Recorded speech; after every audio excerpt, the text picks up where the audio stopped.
Madame, Monsieur, bonsoir et merci d'être au rendez-vous du 20h sur la télévision togolaise. Donc voici les principales articulations. Réunion du comité RED+, ce matin à Lomé. Une troisième rencontre pour évaluer ce projet de réduction des émissions dues à la déforestation. Où en est-on au Togo? Les réponses dans cette édition. Et puis, que faudra-t-il retenir de la situation économique du pays cette année et surtout des réformes économiques engagées? La 4e et dernière réunion de cette année 2018 du Conseil national de crédit y a tablé ce matin. Les détails dans ce journal. Voilà donc pour les titres. Le Togo s'est engagé depuis 2015 dans le processus RED+, réduction des émissions dues à la déforestation et à la dégradation des forêts afin de parvenir à un taux de couverture forestière de 30%. Après l'élaboration de la première mouture de la stratégie nationale RED+, il est question aujourd'hui de faire l'évaluation du processus, de dresser le bilan afin de donner de nouvelles orientations à la stratégie. Le compte rendu avec Antoinette Romao. Va voir. La réduction des émissions dues à effet de serre est une priorité pour le gouvernement qui s'est engagé depuis 2015 à trouver des stratégies pour y parvenir. Ainsi, le Togo a intégré le processus de réduction des émissions dues à la déforestation et à la dégradation des forêts RED+, dans son plan national de développement pour permettre à la forêt et aux arbres de continuer par jouer leur rôle socio-économique et écologique très important. L'ambition est de parvenir à l'horizon 2050 à un taux de couverture forestière de 30%, un taux qui est de 24,24% avec une faible densité d'arbres de grand diamètre à l'hectare. Aujourd'hui, il est question de faire le point sur l'avancement de la première version de la stratégie nationale RED+. Nous avons fait le point avec les différents membres du comité national, qui est l'instance suprême des décisions dans le cadre de ce processus RED+, des différentes activités, notamment les acquis enregistrés au cours de cette phase de préparation et les défis à relever pour la suite des actions. Mais compte tenu des succès que nous avons enregistrés dans le processus et étant entendu que nous ne sommes pas à la fin de cette phase, nous n'avons pas réuni tous les résultats escomptés, nous avons fait une démarche pour avoir un financement additionnel et le financement additionnel a été acquis par l'Assemblée générale du FCPF. FCPF, c'est le Fonds de partenariat pour le carbone forestier, à hauteur de 2 930 000 $. C'est ce financement additionnel qui va nous permettre d'achever le processus, notamment la phase de mise en place du système national de surveillance des forêts et la conception des niveaux d'émission des références. Cette stratégie nationale RED+, mise en place, constitue une opportunité de proposer des mesures à court, moyen et long terme pour faire face aux défis liés à la déforestation et à la dégradation des forêts en assurant une gestion durable des forêts, l'augmentation des stocks de carbone et la préservation de la biodiversité. Environnement toujours avec la rencontre de validation de la stratégie nationale de rationalisation et de gestion du système d'air protégé du Togo ouverte ce matin à Lomé. Et elle vise justement à doter notre pays, le Togo, d'un outil de gestion durable de ces aires protégées. Les détails avec Chazenam Baga. Le document de stratégie nationale de rationalisation et de gestion des aires protégées du Togo, soumis ici à validation, a cette particularité de faire du bien-être socio-économique des populations riveraines une exigence majeure. Il est désormais question de faire en sorte que ces communautés vivent en parfaite symbiose avec ces aires protégées. Voilà pourquoi des actions spécifiques sont orientées vers ces populations. La difficulté pour nous au Togo, depuis donc les crises que nous connaissons, qui a entraîné l'envahissement de nos aires protégées, c'est que nos aires protégées ne jouent pas effectivement leur fonction qu'elles devaient assurer pour permettre l'épanouissement des populations locales. Donc aujourd'hui, notamment l'écotourisme, vous verrez que la plupart de nos aires protégées, cette activité est quasiment inexistante. Et il n'y a pas aussi, depuis l'envahissement, une requalification. Nous avons aujourd'hui des superficies qui sont pratiquement théoriques, mais or une grande partie est envahie. Si ces catégories sont bien définies, et que les partenaires se mettent ensemble, vous verrez maintenant que le processus même de la contribution effective de ces aires en termes économiques sera visible. Le grand problème aujourd'hui, c'est que les populations ne perçoivent pas directement en termes économiques la contribution de ces aires protégées. Il faut probablement renforcer l'adhésion des populations locales autour de ces aires protégées. D'abord, des communications, pour organiser, mettre en place un cadre de concertation vraiment inclusif et qui intègre tout, qui identifie des parties prenantes clés de chaque communauté locale. Et ce cadre de concertation devrait être, pas un cadre amétrique, devrait être vraiment opérationnel et dynamique. Le document propose également des mesures pour l'amélioration de la représentativité écologique du réseau des aires protégées du Togo et leur catégorisation. Le cadre juridique et institutionnel ainsi que la promotion d'une gestion rationnelle sont également des axes importants de la stratégie. La vision de cette stratégie serait d'avoir d'ici 2030 un système d'air protégé cohérent, rationnel, qui puisse contribuer à avoir au moins 10% de couverture végétale de l'ensemble du pays et à avoir également un cadre d'action institutionnel et juridique de gestion des aires protégées cohérent et qui puisse également permettre que nos aires protégées puissent être une source de valorisation, qui puisse être une source d'amélioration des conditions de vie des populations. Le Togo est accompagné dans ce processus par le Programme des Nations Unies pour le développement, le Fonds mondial pour l'environnement, l'Union européenne, l'UEMOA, la FAO et la GIZ. Selon la Et dans le souci d'avoir accès à un plein droit dans l'exercice de leurs fonctions, 14 agents des eaux et forêts de la promotion des promotions 2006 et 2009 de la région centrale ont prêté serment à ce codé. Et ceci leur donne plus de responsabilités dans leurs actions de protection de l'environnement. Depuis ce codé, la correspondance de Lamarck Bodjona.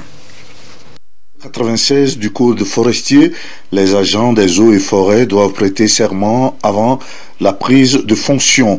C'est pourquoi ces 14 agents forestiers, dont une femme, ont tour à tour juré d'exercer leurs fonctions dans le respect des règles et obligations du métier. Après le rappel des diverses tâches devant lesquelles ils seront confrontés, le président du tribunal de première instance de ce code, Francis De Souza, a relevé que le non-respect du code forestier conduira à des sanctions pénales.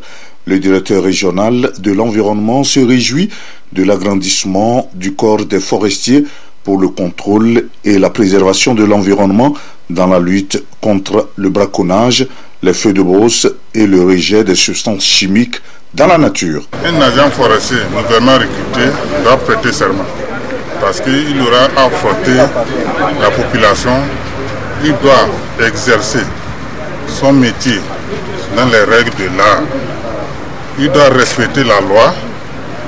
Donc, il faut prêter serment pour faire tout ça là. Le corps des forestiers a pour mission de mettre en œuvre la gestion de l'état des eaux et forêts, contrôler l'utilisation du bois, développer les moyens d'appui dans la préservation de l'environnement.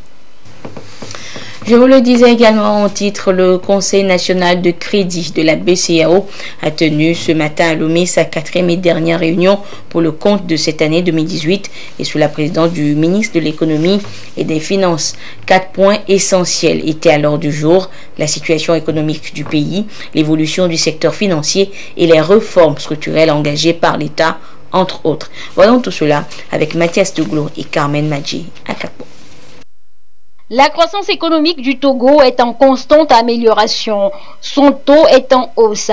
De 4,4% en 2017, le PIB devrait se situer à 4,8% en fin 2018, avec une inflation bien maîtrisée, 0,4%, et un taux d'endettement ressorti à 72,3% du PIB à fin septembre 2018, contre 73,3% à fin décembre 2017. Cette croissance est le résultat des performances réalisées dans tous les secteurs d'activité. C'est ce qui ressort de cette 4e réunion annuelle du Conseil national de crédit de la Banque centrale des États de l'Afrique de l'Ouest à BCEAO. Notre économie a de la résilience parce que nonobstant la crise que nous avons connue, nous atteignons ce taux qui est un taux satisfaisant. Nous avons aussi parlé du MIFA, le mécanisme incitatif de financement agricole basé sur le partage des risques. Le Conseil a salué la vision du chef de l'État pour la conception de ce mécanisme qui est un mécanisme très innovant et encourager le gouvernement à assurer le financement adéquat de ce dispositif. Le Conseil a noté avec un certain satisfecit l'accroissement des créances sur l'économie portée par un dynamisme des activités des banques et des systèmes financiers décentralisés. Le taux de financement de l'économie est ressorti à 43% du PIB au 30 septembre 2018, soit le taux le plus élevé de la zone UEMOA. Nous avons aussi relevé que ce financement de l'économie, même s'il est à encourager et qui est le plus élevé de la sous-région, il s'est fait dans un contexte de taux débiteurs le plus élevé de la sous-région. La cause en est que le taux des comptes de dépôt à terme, en tout cas le taux de l'épargne, est aussi le plus élevé. Nous avons demandé à l'APBF, au président de l'APBF, de se concerter au niveau des banques pour nous proposer des actions pour faire baisser en tout cas ce taux de crédit très élevé. Nous continuons à encourager les banques à redoubler d'efforts pour accompagner le gouvernement dans sa volonté, dans son ambition de promouvoir un développement et une croissance soutenue, une croissance partagée et une croissance encore plus inclusive. Les réformes structurelles engagées par l'État pour améliorer le climat des affaires ont également été examinées au cours de cette réunion.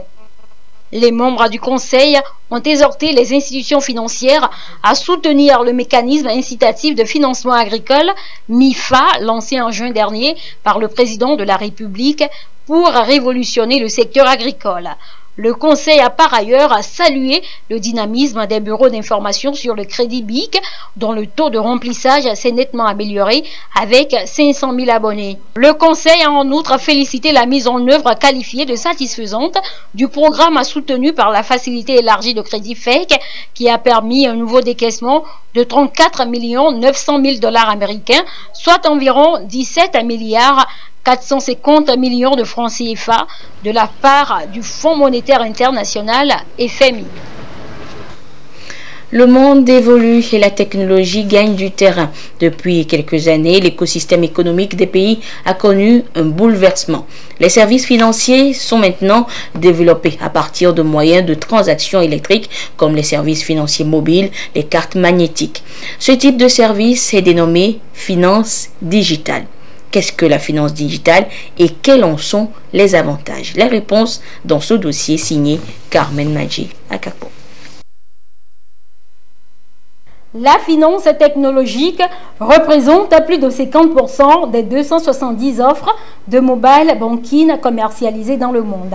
Sur 134 millions de comptes actifs répertoriés en 2017, plus de 34 millions sont en Afrique subsaharienne. Le continent africain connaît depuis 2010 un bouleversement de son écosystème financier. Aussi bien les banques que les fintech et autres opérateurs de mobile banking rivalisent de savoir-faire technologique pour gagner des parts dans le vaste marché de la finance digitale sur le continent. C'est désormais l'ensemble des services financiers qui sont développés dans des canaux électroniques, notamment le téléphone mobile. Vous savez qu'aujourd'hui, avec le téléphone mobile, on peut aisément faire des achats, on peut aisément emprunter de l'argent, on peut aisément faire toutes les opérations. Et donc, c'est cette monétique qui est désormais déportée sur tous les autres canaux. La monétique était essentiellement basée sur la carte bancaire. Désormais, avec la finance digitale, nous avons et la carte bancaire, nous avons le téléphone mobile, nous avons des lunettes, nous avons les montres qui peuvent servir à faire des opérations électroniques. Défini comme le fait de développer des services financiers à l'aide de moyens de transactions électroniques, notamment grâce aux services financiers mobiles, la finance digitale est très dynamique sur le continent africain. Aujourd'hui, pour pouvoir évoluer, il faut aller vers cette solution. C'est d'acquérir de nouvelles solutions qui permettront désormais aux banques de ne pas seulement s'appesantir à l'utilisation de la carte bancaire et du guichet automatique, mais d'utiliser les canaux comme Internet, comme le téléphone mobile pour pouvoir se rapprocher de son client. Donc la banque acquiert de nouvelles solutions qui lui permettront désormais d'aller vers la finance digitale. Le digital s'impose sur le continent comme un précieux domaine de création de valeur ajoutée. L'Afrique présente donc des atouts dans un contexte favorable marqué par un taux de bancarisation souvent faible et très variable selon les pays. En Côte d'Ivoire, par exemple, ce taux est de 25% contre environ 20% au Togo. L'agriculture togolaise de plus en plus modernisée et mécanisée. Les coopératives agricoles pourront désormais se servir de machines, en l'occurrence des tracteurs, pour accroître leur productivité. L'ONG Béni Agri Togo s'évertue à leur apporter et cet appui. Et cette ONG qui œuvre en faveur de la promotion des jeunes en agriculture moderne a lancé officiellement ses activités. Et c'était ce matin à son siège au quartier Abedji à Lomé. Le compte rendu avec Komon Poyodé. Désormais, des tracteurs au bénéfice des coopératives agricoles au Togo. La démarche vise non seulement à soulager les peines physiques des agriculteurs, mais aussi et surtout leur permettre d'accroître leur productivité dans la dynamique de lutte contre la faim. L'ONG Béni Agri Togo voudrait ainsi apporter sa contribution à la réalisation des objectifs du millénaire pour le développement au Togo. C'est en premier lieu pour soutenir les coopératives. Aller de l'agriculture traditionnelle où la productivité n'est pas assez importante pour aller à l'agriculture mécanisée. Dans les pays développés, vous voyez que il n'y a plus l'agriculture traditionnelle. Combien d'hectares une personne peut faire en quelques jours? Alors qu'avec la mécanisation, avec des tracteurs, vous pouvez faire jusqu'à 10 hectares. Par jour ou par heure. On va leur louer ça à des prix modiques. Et avec ça, bon, ils vont travailler. Il faut qu'eux aussi fassent leur part. Parce que s'ils ne font pas leur part, ils n'apprécieront pas le projet. Et puis, l'utilisation, ils vont l'utiliser n'importe comment. À cette cérémonie de lancement officiel des activités de la dite ONG, le ministre de l'Agriculture s'est félicité de cet engagement qui constitue aussi une solution au problème de chômage et de sous-emploi, notamment chez les jeunes au Togo. Madame, c'est une Togolaise qui réside au Canada. Elle a fait beaucoup d'années au Canada et elle a cru au développement de notre pays, le Togo. Donc elle a voulu faire son retour en soutenant la politique de développement du chef de l'État, surtout dans le domaine agricole. Vous savez que le gouvernement a élaboré le programme national de développement qui met un zoom sur le secteur agricole, surtout en son axe 2, qui veut promouvoir le développement des pôles de croissance agricole pour soutenir l'économie, créer suffisamment d'emplois, réduire la pauvreté en zone rurale et sur le plan national et améliorer le niveau de vie de chaque citoyen. C'est dans ce cadre qu'elle a voulu apporter sa touche avec ce projet qu'elle envisage lancer sur l'ensemble du territoire national. Selon les responsables de l'ONG Béni Agri Togo, 1000 jeunes agriculteurs pourront être formés dans un délai d'1 an. Le projet vise également la transformation des produits sur place.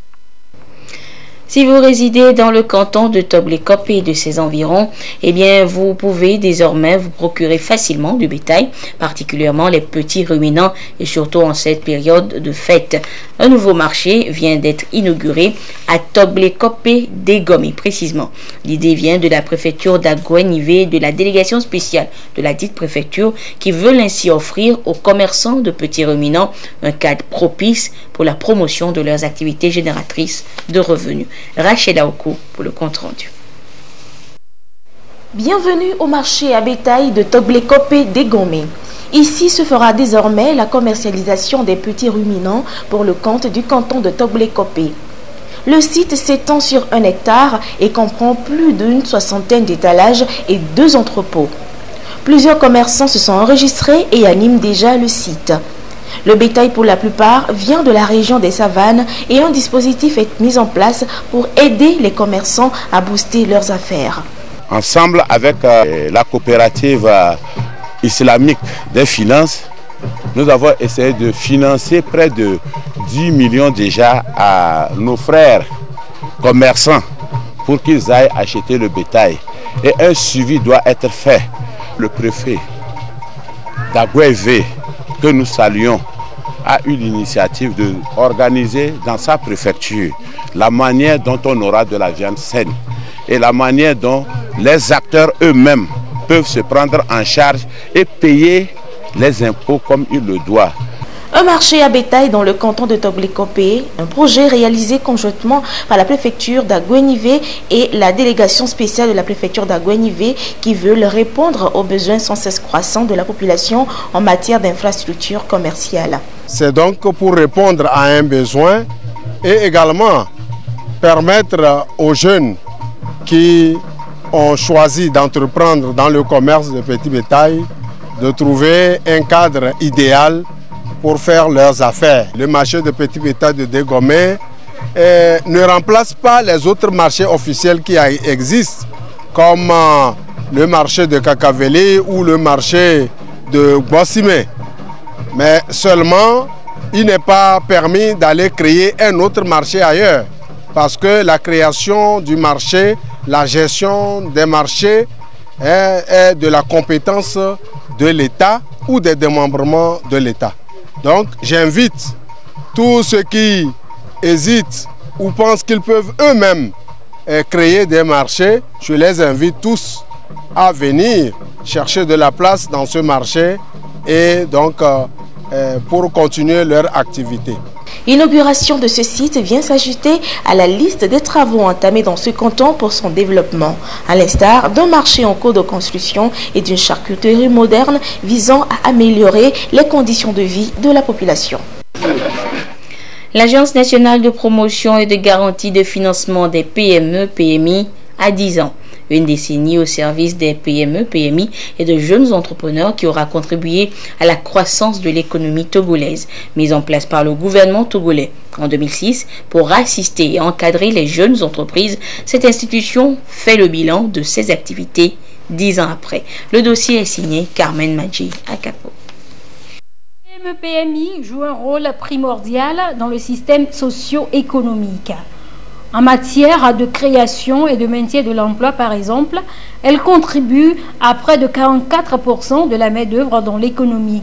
C'est pourquoi en 2006, le gouvernement togolais a mis en place l'Agence nationale de promotion et de garantie de financement des PME-PMI pour assister et encadrer les petites et moyennes entreprises ainsi que les micro-entreprises qui évoluent dans les secteurs de la production, des biens et des services. L'idée est de les promouvoir davantage et leur faciliter l'accès au financement. En 10 ans d'activité, les responsables jugent le bilan satisfaisant.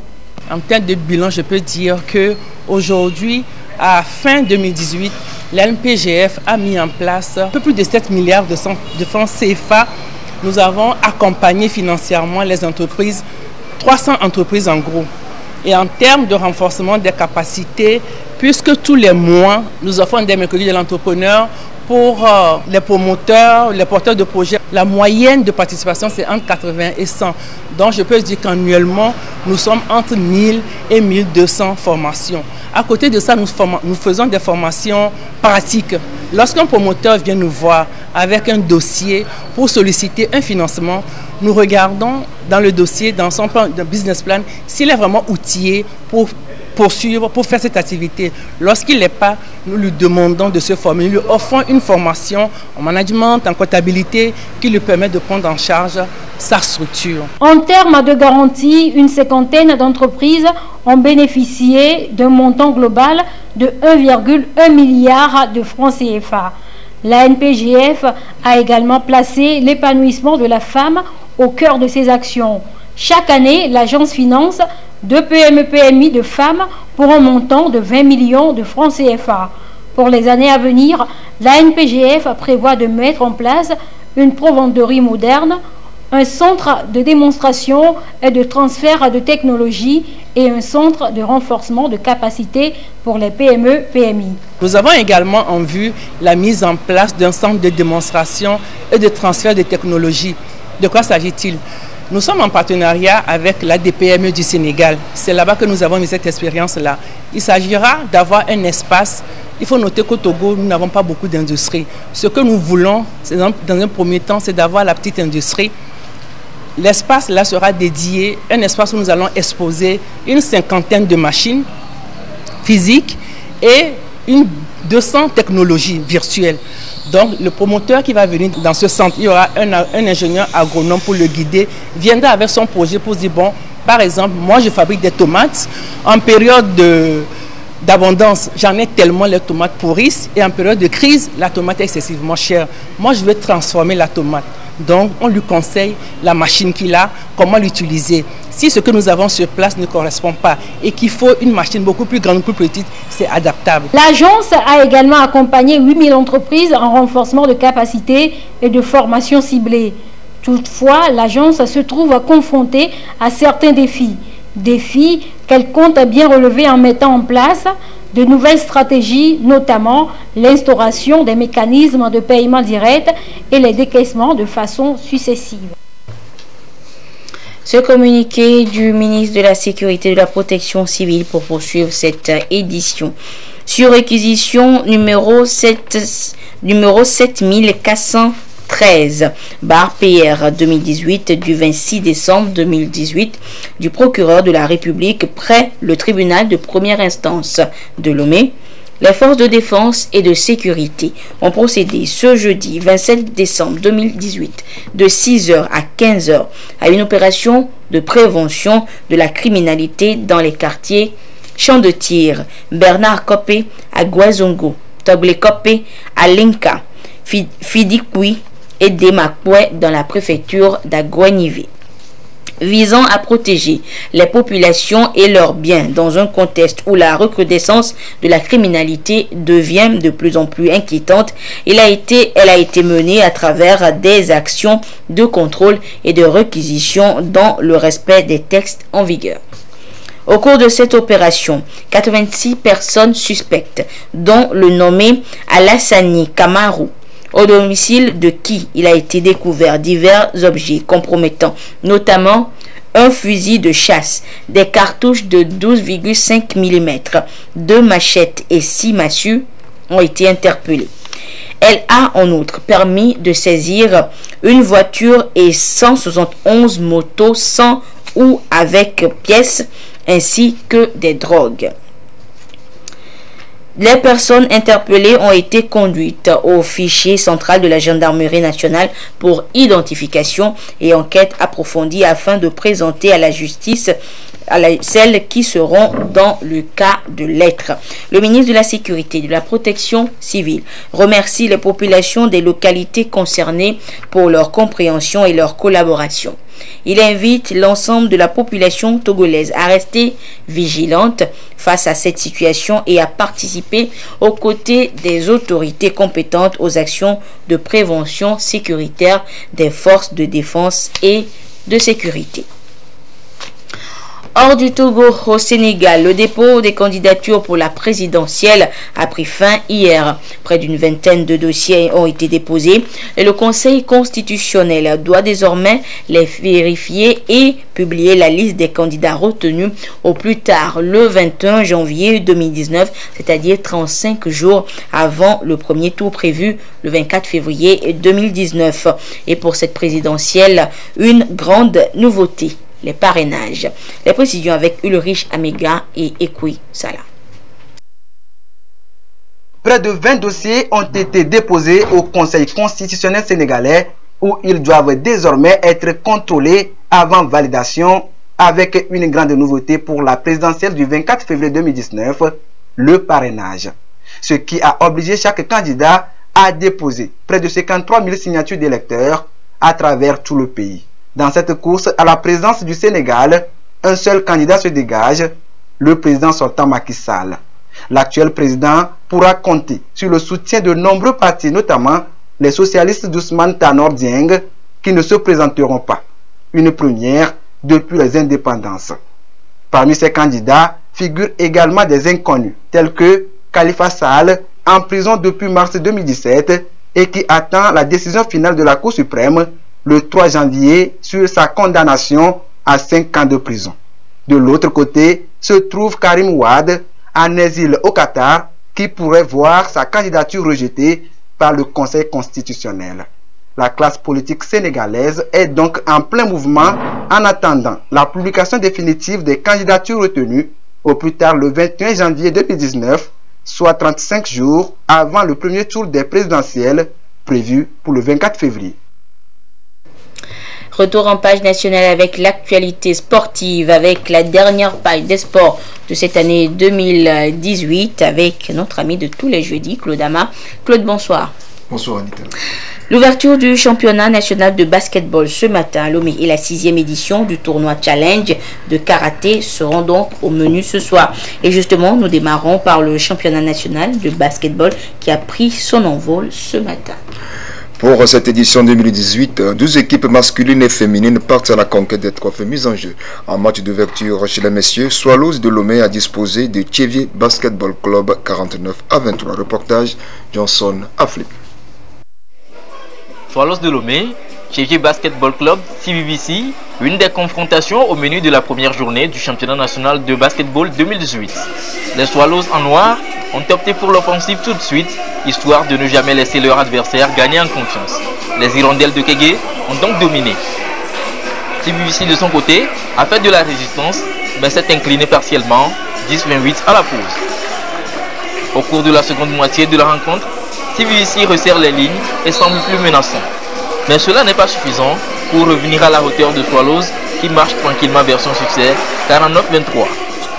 Ce début de compétition révèle encore une fois un décalage technico-tactique entre les équipes de Lomé et celles de l'intérieur du pays. Il y a une nette domination des équipes de Lomé par rapport aux équipes des ligues de l'intérieur. Il manque aux équipes de l'intérieur actuellement une meilleure organisation défensive qui pourrait leur éviter de prendre trop de paniers faciles, des paniers sur contre-attaque. C'est aussi le manque de compétition qui caractérise les équipes des ligues. Il n'y a pas assez de matchs à leur niveau. 8 équipes masculines et 4 féminines lorgnent toutes le trophée. En dehors de Lomé, où il est mieux implanté, le basketball féminin a encore du mal à prendre au Togo, selon le constat des techniciens. Des parents n'acceptent pas que des jeunes filles aillent faire du sport. Je crois que c'est le constat général. Et ce qui fait que, même au niveau des établissements scolaires, on ne voit pas des jeunes filles aller vers le basket. Il faut faire une politique de sensibilisation et faire comprendre aux parents que le sport, ça peut bien marcher avec les études. Dans d'autres rencontres du tableau masculin, l'étoile filante de Lomé a dompté Semansi de Sokoré, 43 paniers à 16. Kara Basketball Association, Kaba, a craqué devant la modèle de Lomé, 31 contre 67. Les dames, quant à elles, entrent dans la danse ce 28 décembre. Les champions des deux catégories seront connus le samedi 29 décembre 2018, au soir de l'épilogue. Et Claude, après le basketball clôturant par la 6e édition du tournoi Challenge de karaté disputé le week-end sur le terrain de basketball justement du stade municipal de Lomé. Oui, il était organisé par le club Bassarou. Ce tournoi qui a rassemblé une centaine de combattants venus du Bénin, du Ghana et de notre pays a été remporté par Toglo Vivien et Baonani Chris chez les minimes. Lokosu Jospin et à côté Toussaint sont les vainqueurs au niveau des seniors. Des précisions avec Champion Touba. Un grand nombre. Karaté Challenge pour la 6e fois consécutive. Le challenge a été rude dans les rangs de ces jeunes karatékas, une centaine environ, venus du Bénin, du Ghana et du Togo, dont les frères Ryan et Braet Bara. Ces derniers, très assidus au début, ont baissé de régime au point d'être éliminés par leurs adversaires respectifs plus coriaces qu'eux. Par contre, chez d'autres participants, comme les minimes Toglo Vivien et Bavnani Chris au kata, ou combat imaginaire individuel, c'est la forme. Depuis 3 ans, ces deux dominent leur catégorie, domination qu'ils ont confirmée à cette 6e édition, où Toglo Vivien s'impose à la finale devant Bavnani Chris et Lawson Ferrez. Quant au comité ou duel, ils sont survolés par le béninois Lokosu Jospin en ceinture rouge et le Togolais Akwete Toussaint, le champion en titre des seniors, en bleu. Cette fois-ci, ce dernier a vu son titre ravi par son adversaire béninois, Lokosu, qui à la finale s'est imposé aux derniers instants après un combat serré. Ce qui m'a permis de gagner, c'est la rage de vaincre. Je suis venu dans cette compétition pour avoir la première place, la médaille d'or. Je suis venu pour ça, je ne suis pas venu pour autre chose. C'est ça, c'est ce qui m'a donné la force de continuer. Même quand je suis fatigué, je dois faire ce que je suis venu faire. Il faut savoir utiliser la tête. Je savais qui allait me toucher à chaque fois avec ses points. Mais j'ai dû utiliser la tête et mon courage, puisqu'il est plus lourd que moi. C'est toujours mon courage qui m'a permis d'y aller. Quand on prend une place, ce n'est pas pour prochainement la laisser. Je compte rester sur ma place, rester sur la place de la médaille d'or, toujours de l'avant. Le score a été serré. On a fait 17-17. C'est par premier point marqué qu'il a gagné. Bon, je dirais que bon, ce sont les règles et je n'ai pas été peut-être au top. L'année prochaine, je ferai mieux, c'est tout.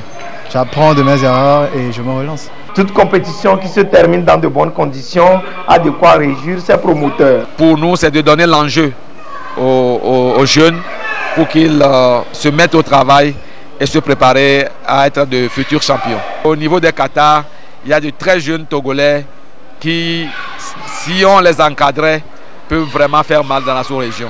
Donc c'est déjà quand même une note de satisfaction. Et donc ça promet, nous souhaitons avoir l'accompagnement des uns des autres pour faire plus que ce que nous avons fait aujourd'hui. Comme à chaque édition, la clinique Immaculée, partenaire de l'événement, était là pour les consultations médicales. Karaté Challenge 2018 s'est fermé avec les pages de récompenses où les meilleurs acteurs ont pris leur part. Oui, Anita, avant de nous séparer, permets-moi de te présenter par anticipation mes vœux les meilleurs pour l'année 2019 qui se pointe à l'horizon.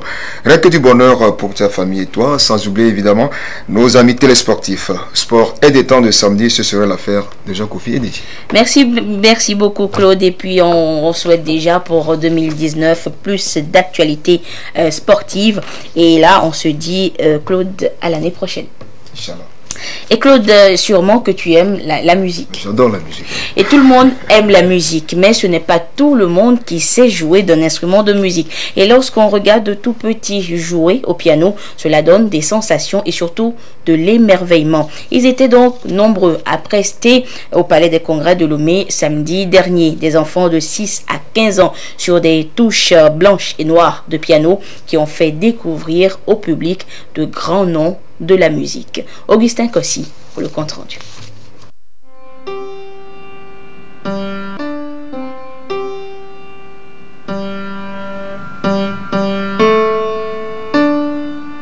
Exceptionnel, quelle merveille que de voir de tout petits enfants accorder le violon pour émouvoir un public. Les doigts très habiles, ils appuient sur les touches blanches du piano pour faire découvrir les grands noms de la musique.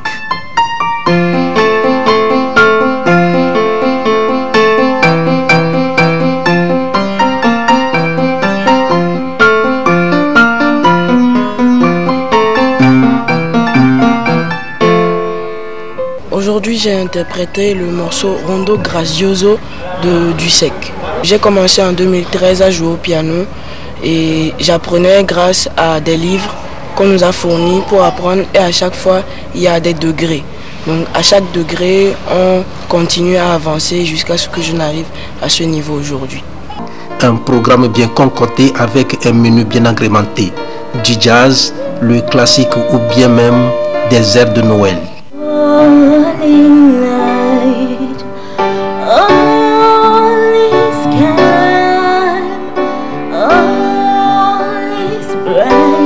À chaque note, ils font frémir le public et suscitent des admirations. Incroyable talent des enfants qui fait rêver les vieilles gloires de la pianistique. C'est merveilleux, c'est des enfants privilégiés. Parce que là, ils sont initiés à un langage qui n'est pas donné à tout le monde. Déjà, tout petits comme cela, ils ont été placés sur ce merveilleux sentier. Franchement, je dis que c'est un bonheur pour eux.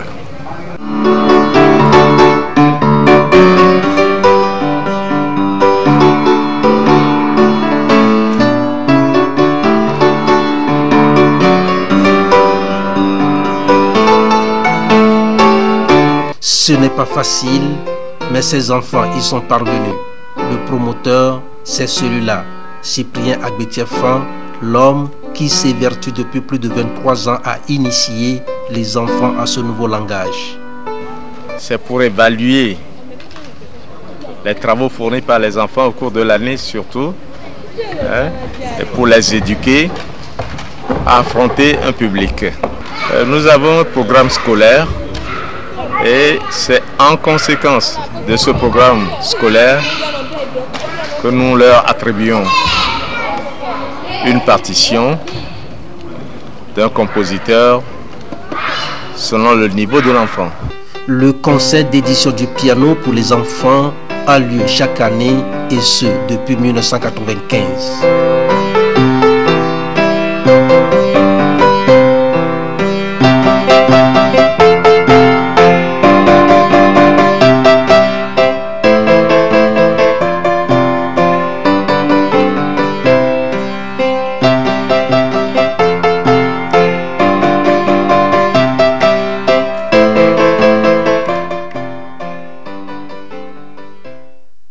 Et voilà, c'est sur cette belle mélodie que se referme cette édition. Merci de votre fidélité à la télévision togolaise. Excellente suite de nos programmes. Au revoir.